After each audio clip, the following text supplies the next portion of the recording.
I think all that 2020 has brought us, we should know that we should probably get comfortable with being uncomfortable and use this time as business is ramping back up to look back over the last 3 months.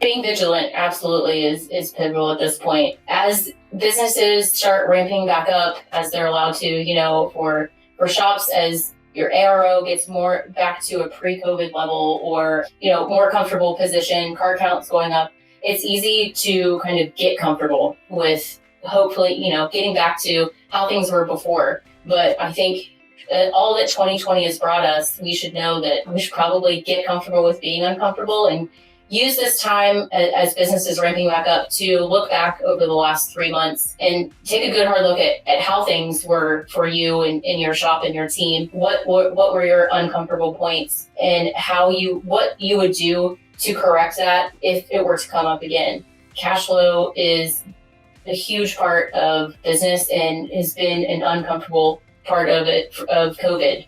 So really mastering cash flow, what has inhibited your business in the last few months and how you would combat that going forward. What I mean by going back the 3 months is really in any aspect of your business, financial or just in business processes. What did you find that worked? What did you find that didn't? Particularly looking at cash flow, how were week over week, how was cash flow for you?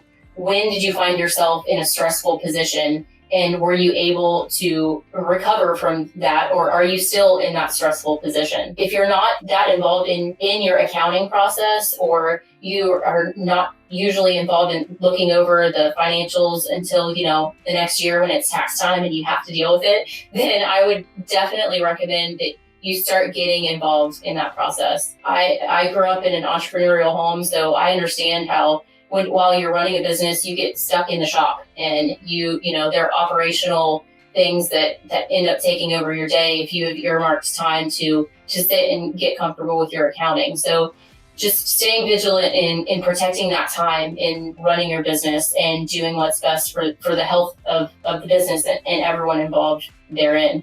If you're not comfortable looking at financials, or you look at it and it's really just a jumble of numbers, you have no idea what it means, which I completely understand that perspective, then I highly recommend using your CPA or reaching out to your accountant, or there are tons of CPA practices that specialize in helping business owners understand their numbers. So that's the first thing. If you don't understand it, that's totally normal, and because it's a lot of information to look at and different trends in different financial statements and what they mean and what that can do for your business. So the first thing is if you're not comfortable with it, then I highly recommend finding somebody just to help you look over it, to explain the basics of what a balance sheet, a profit and loss, and a cash flow statement are, and what they mean to your business and how you can go from there.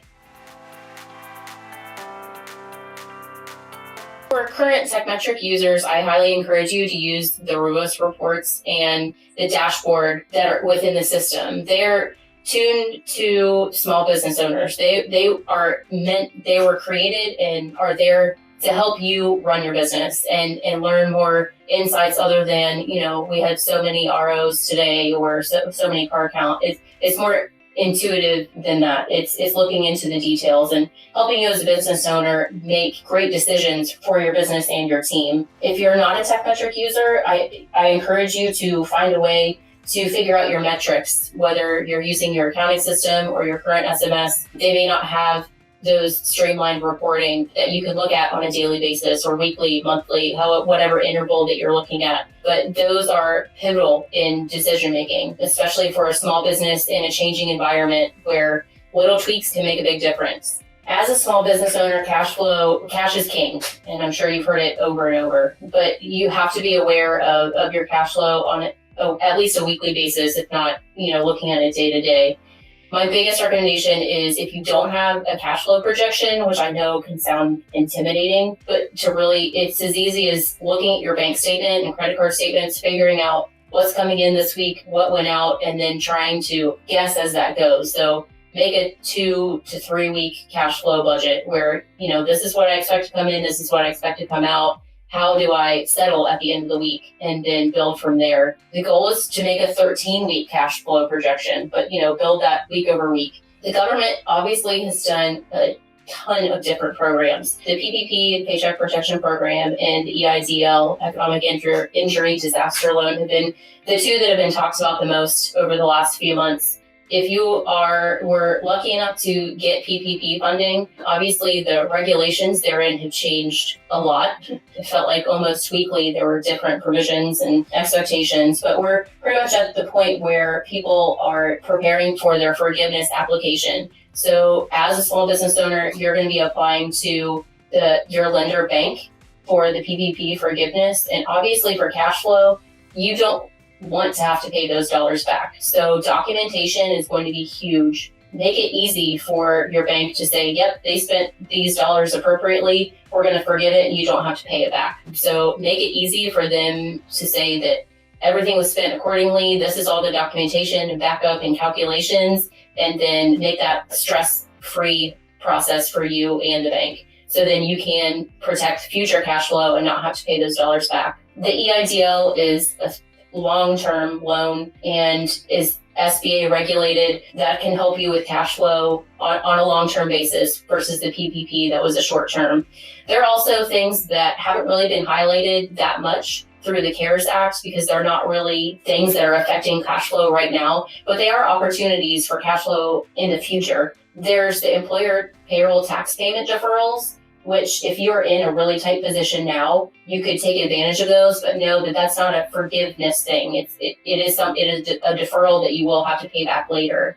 There's also going to be some opportunities at tax time. If you're a small business owner that your entity flows through to your business or to your personal income tax, then if you have a net operating loss for this year, there are opportunities to carry that back 5 years and recoup some tax dollars that you may have spent in the last 5 years. Obviously, everybody's tax landscape is different, so you need to speak with your personal accounting advisor and see what the best opportunity is for you. But those are options that are out there. Keep on top of the news that's coming out about all the different changes to the different programs, and I think that it'll help people get in the right direction. Thanks for watching. Please do not forget to give this video a thumbs up and to share it with the rest of your team.